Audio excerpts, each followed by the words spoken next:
ଜୟ ଜଗନ୍ନାଥ ସାଙ୍ଗମାନେ ଆଜି ଲୋଡଲାଡ କରି ସିଧା ବାହାରିଲି ଏବେ ଘରକୁ।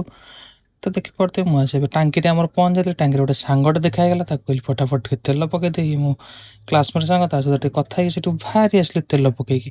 ଏବେ ଘରକୁ ପଳେଇ ଆସିଲି। ରାତି 4ଟାରୁ ଉଠି ବାହାରିଲି, ଗରମା ଗରମ ଟିକେ ଚା ମାରିଲି। ଚା ଦୋକାନରେ ପହଞ୍ଚିକି ପ୍ରବଳ ଶୀତ ହଉଥିଲା। ବାଟରେ ଗଲା ବେଳକୁ କୁହୁଡ଼ି ଯେ ପୁରା ଭୟଙ୍କର କୁହୁଡ଼ି ହେଇଛି, ଦେଖିବ ତ ରାସ୍ତା କିଛି ଦେଖା ବି ଯାଉନି। ତ ସେଇଥିରେ ଗାଁ ଗାଁ କରି ମାଟି ଚାଲିଛି। ତ ସକାଳ ପୁରା ହେଇଗଲା ପରେ ଟିକେ କୁହୁଡ଼ି ଛାଡ଼ିଗଲା। ତ ଦେଖିପାରୁଥିବ ଗୋଟେ ଏନ୍ଟିପିସି ରାସ୍ତା, ଜଙ୍ଗଲ ରାସ୍ତା ଦେଇ ଫଟାଫଟ ଯାଇ ଏନ୍ଟିପିସିରେ ପହଞ୍ଚିବାର ଅଛି। ଦେଖିପାରୁଥିବେ କୋଉ ଭଳିଆ ରାସ୍ତା ହେଇଛି, ଶୀତ ବି ଜୋର ଲାଗୁଛି। ତ ଲୋକେସନରେ ପହଞ୍ଚିକି ଏକ ମାଲ ଖାଲି କରିଦେଲି। ଦେଖିପାରୁଥିବେ ଲୋକେସନରେ ପହଞ୍ଚିଲା ବେଳକୁ ପୁରା କୁହୁଡ଼ି ଛାଡ଼ି ଯାଇଛି, ଟିକେ ଖରାପ ହେଲାଣି। ସେଠି ମାଲ ଖାଲି ଟିକେ ବୁଲାବୁଲି କରି କେଡ଼େ ବଡ଼ କୂଅଟା ଭାଇ ଦେଖିପାରୁଥିବେ। ସେ କୂଅ ଭିତରେ ଏତେ ସାରା ପାଣି ଦେଖିପାରୁଥିବେ। ମୋ ଗାଡ଼ି ଏଠି ଥୁଆ ହେଇଛି। ତ ଟିକେ ଏଠି ବୁଲାବୁଲି କରିଦେଲି। ତ ଏଠି ଟିକେ ବୁଲାବୁଲି କରି ଫଟାଫଟ ବାହାରି ଯିବି ଏବେ କଟକ ପାଇଁ। ତ ବାହାରିକି ଆସିଲା ବେଳକୁ ତାଳଚେର ରୋଡ଼ ବାବା ବହୁତ ସାରା ଜାମ୍ ହେଇଯାଇଛି ତାଳଚେର ରୋଡ଼ରେ। ତ ଦେଖ ତ କୋଉ ଭଳିଆ ଜାମ୍ ଲାଗିଛି।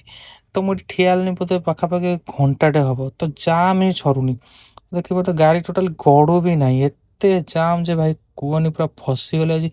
ପୁରା ରଙ୍ଗ ସାଇଡ଼ରେ କେତେ ଆଉ ଯିବି, ରଙ୍ଗ ସାଇଡ଼ରେ ଯାଇ ସେପଟୁ ଗାଡ଼ି ଏପଟୁ ଗାଡ଼ି, ଆଉ ରଙ୍ଗ ସାଇଡ଼ରେ ପୁରା ଆସି ରଙ୍ଗ ସାଇଡ଼ରେ ବି ଠିଆ ହେଲିଣି, ସେପଟୁ ବି ଗାଡ଼ି ଆସି ଯାଇ ହେଉନି ଆଗକୁ। ତ ବହୁତ ସମୟ ଲାଗିଲାଣି ଭାଇ। ଦେଖନ୍ତୁ କେତେ ଜାମ୍ ହେଇଛି।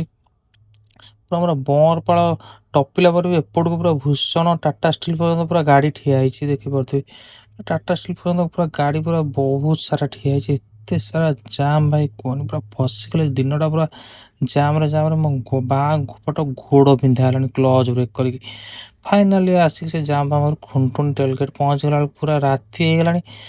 ଜୟ ଜଗନ୍ନାଥ ସାଙ୍ଗମାନେ, ଆଜିର ବ୍ଲଗ୍ଟି ଏତିକି, ରହିଲି।